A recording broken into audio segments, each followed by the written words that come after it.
Thank you. We begin with D.C.'s police chief back in control of the city's police force this morning. The city's attorney general stopping what he called a hostile takeover by the Trump administration.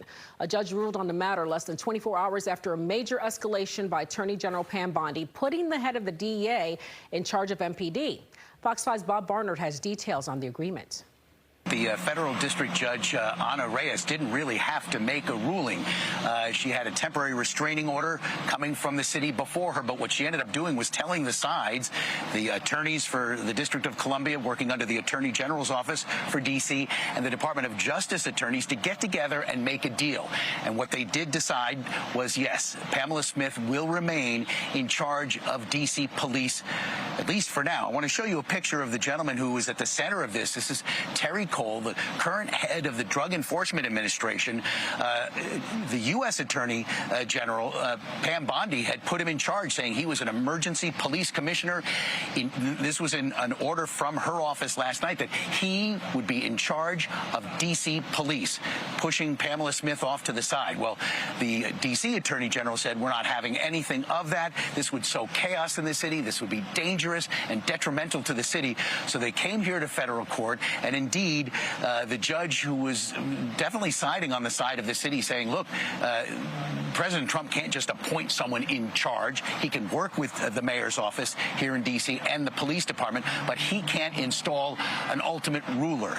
And so the parties did get together during a break at about 3 o'clock, and they figured it out. Here is D.C. Attorney General Brian Schwab after the ruling. We don't need a hostile takeover from the federal government to do what we do every day. And my hope is we can get past this and get back to doing the hard work of continuing to drive crime down in our city, because any crime in our city is too much. Now, immigrant rights advocates were telling us they were also alarmed by what was happening, especially the police checkpoints like this one on 14th Street earlier this week, where drivers were being targeted. The judge here today seemed to indicate MPD does need to work with ICE and the federal authorities on the streets of D.C. Chief Pamela Smith caught some ire from the feds by saying, no, we don't. The judge said, yeah, you do, but that's not yet part of this clarified order. CASA is sending out what they call a red alert as a result of this. If you are an immigrant, and unfortunately, if you are black and brown, right, your risk of being in D.C. right now is extremely high. And unfortunately, there's no way to really track where a checkpoint might be established. So again, two things here.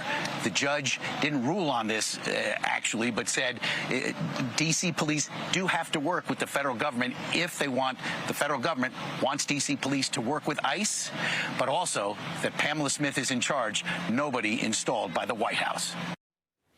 A juvenile curfew is underway in D.C.'s Navy Yard neighborhood. It's the first one to take effect since President Trump's federal takeover. Agents patrolling the area last night to the curfew zone